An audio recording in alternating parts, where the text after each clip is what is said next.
guys, Renata Sandor here from MediaAdvisors.com, and I'm joined with Jimmy Chamberlin, co-founder and CEO of LiveOne. How are you today? Yeah, great. Just trying not to freeze. Yes, that is a common denominator today and for the past week. I know, right? It's very cold in Chicago. Yeah.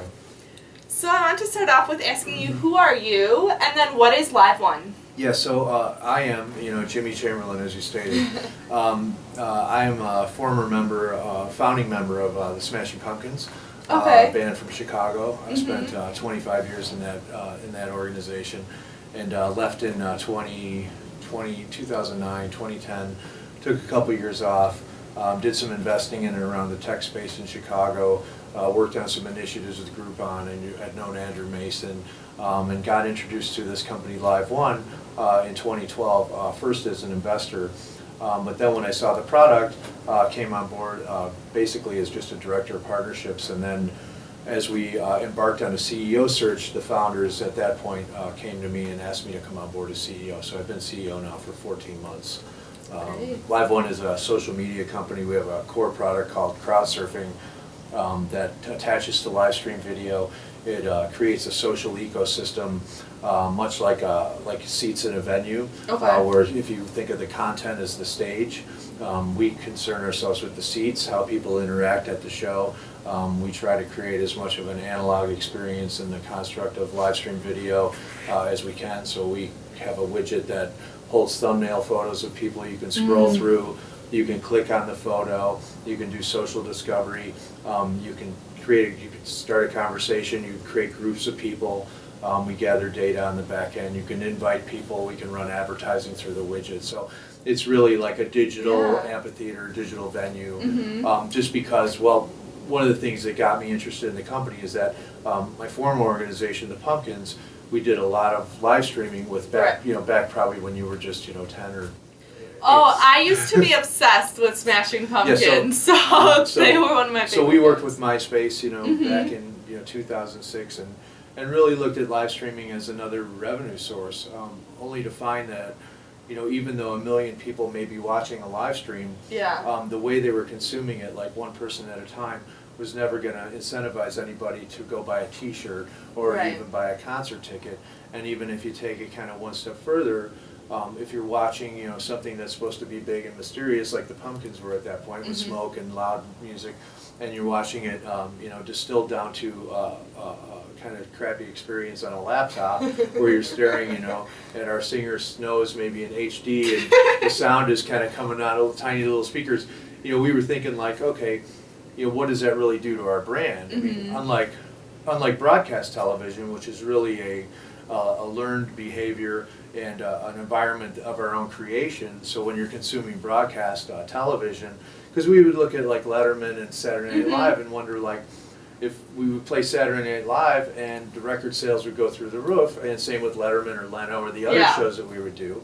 But live streaming, even though there was as many people watching it, there were no economics taking place. And what we kind of figured out, like, people, when they consume broadcast content, they've got their living room, their chair, they're in proximity to their kitchen, they've created this kind of environment in which the content can be successful, but there was no kind of equivalent, like when I'm doing this was like a horrible, and it's just like whatever was on here was kind of lame. So when I saw the crowdsurfing product, I was like, these guys had really kind of stumbled or not, figured this out when, probably we should have figured it out. So anyway, fell in love with the company, loved the product, the people. It's kind of a similar business. A lot of my contacts in media, we still, my relationships are still very important. We still work with a lot of the same people. And now I'm just kind of on the other side of the camera, so to speak. But super fun, love the tech space. I've been doing a ton of speaking engagements. I just did a bunch of panels at the Web Summit in Dublin, and I just went to San Francisco Music and Tech. So I still kind of get to be on tour. So you're not bored? No, Definitely. I'm fired up about it. I think now we're working. We started off kind of in music. Just looking at concerts and things like we did Pitchfork and ACL and a couple of the big festivals, but. Sports is probably a bigger vertical for us. Esports, like video game competitions, where people kind of live. in the digital environment already is a big vertical for us. So we work with like NBC, CBS Sports, Red Bull. Those are our big customers, and then we have lots of tier 2 clients that are like ski racing in Switzerland. Anywhere there's live stream content, where there's communities, but more importantly, like a cultural component too. So like surfing is a big cultural movement, or snowboarding, or those things tend to create more compression within the digital realm than say like home shopping network, where like people aren't going to like chat about like whether the plate has a cool rooster on it or not, right? So is this because like what I'm thinking of is I've seen shows where they ask you to like vote on the show, and you could see literally on the screen the tweets of like how many people said yes and how many people said no. Is that kind of, am I in the right mindset? Yeah, so we do that as well. Okay. So we do polling. We do incorporate like Twitter and Facebook. So, inside of our chat, we'll have tweet comments, other comments. Anything that's really like the baseline for us, like, does it add to the content or does it just be a distraction? Like some of the chat stuff is just, how many times can you watch kind of OMG kind of flow by before you like get it? Now we're looking at like, what's cool and additive. If you're watching a bike race, can we run like because we do a full screen overlay over the video. So if you're watching a bike race, can we run a bike vid over here that's maybe of the same bike that the guy's riding, and then give you an opportunity to like order it, build it right on the spot. So we look at cool. Advertising, e-commerce, but in a way that's not like picking somebody's pocket. Right, right. It's like and so forceful. Not trying to sell you like a washer and dryer while you're watching like, I don't know, like a badminton. I mean, you know what I mean? Yeah, of it's course. More like, it's got to be more like Amazon where they know what you shop for. Exactly. And now they know, you're out of paper towels or whatever.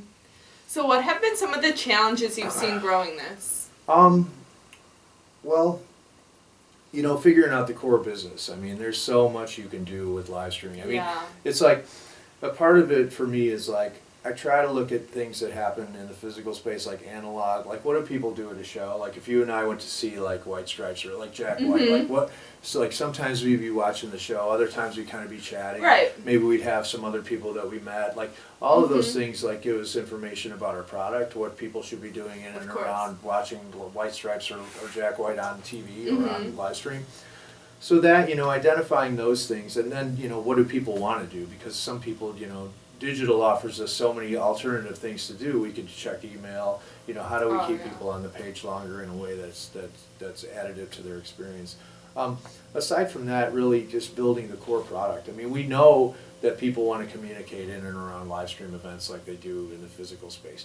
That part is kind of like, that's a goal we can all shoot for. The other part of it is like, how do you ramp up? How do you scale? How do you hire engineers in Chicago, which is, really tough when, it's 20 degrees out and people can go to Silicon Valley and work where it's warm. Yeah. I mean, that's a big challenge. And just keeping pace. I mean, you see, a huge migration of broadcast to digital right now. NBA, all the big sports networks are doing live streaming now. So, having a business that's big enough to go and partner with the NASCARs and the Red Bulls of the world and being able to ramp up. Yeah. And then there's your basic kind of entrepreneurial challenges, raising money, that type of stuff, which just never ends. That's just that's the one thing nobody told me when I signed up, is that I'd just be raising money all the time, which is fine, but it does take up an incredible amount of time.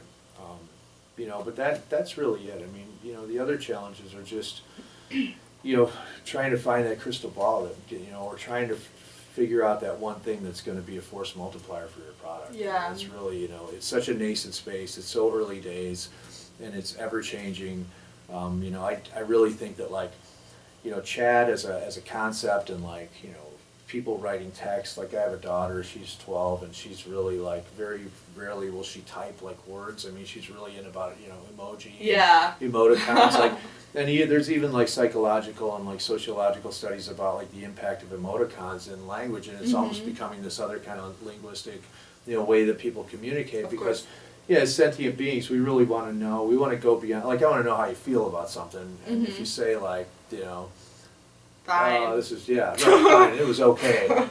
you know, what is that? But if you send me, you know, a series of, you know, hey, this is how I felt, this is how I feel now, Yeah. and this is how I'll probably feel later. I mean, that's a little bit better representation of a human connection. So we look at that stuff. You know, is how do people communicate in the future? Do they really need words? I mean, because digital and words really don't. It's like digital music. You know, it's Right. like music is a real kind of vibratory, resonant experience that you experience as a human being. When you condense it down to, or distill it down to kind of ones and zeros, a lot of that analog transfer disappears.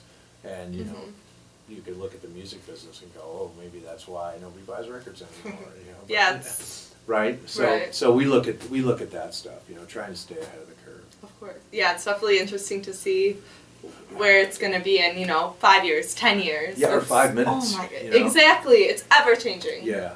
So Yeah. that, you know, hiring the right people, Mhm. you know, getting people fired up about it. I mean, it's just super exciting times. I think, you know, compared to like the 90s when the Pumpkins were starting to take off, you know, video was starting to be a big thing. It was kind of a stream. Like for us growing up as kids in the 80s, you know, to play music was enough. And then in the 90s, all of a sudden you had to have a video. And we were like, what? We don't want to make What? videos. We just want to rock out. Yeah. You know, and then all of a sudden people are putting powder on your face and like, oh, hey, guess what? Dad's got Eyeliner. eyeliner on, right? And then, hey, he's wearing a dress now. Holy smokes. You know, so it just kind of, Yeah. spirals out of control at some point. And that's kind of where we live now. We're just at that point where it's about to spiral out of control. You know, I was It's exciting. glad to be a part of it. Yeah.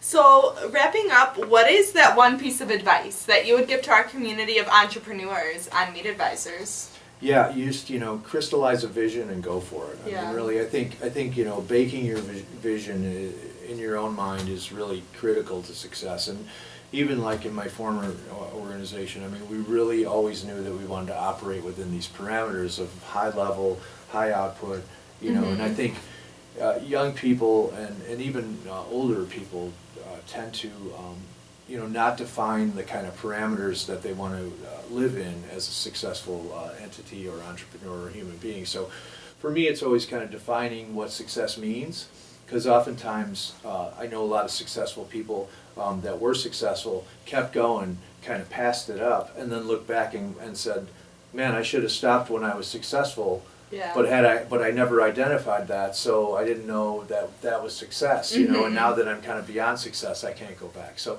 I think, you know, having a crystallized vision, whether it's a product or just a service or what you're going to do, and then defining the parameters of what success means to you, so you know it when you achieve it, because a lot of times people just don't, they never sat down and figured out like what it is they want. Yeah, exactly. You know, and So in the important. music business, it can be like, I know guys that play in like Holiday Inn bands that love it, and I know guys that play, you know, for 20,000 people that hate it.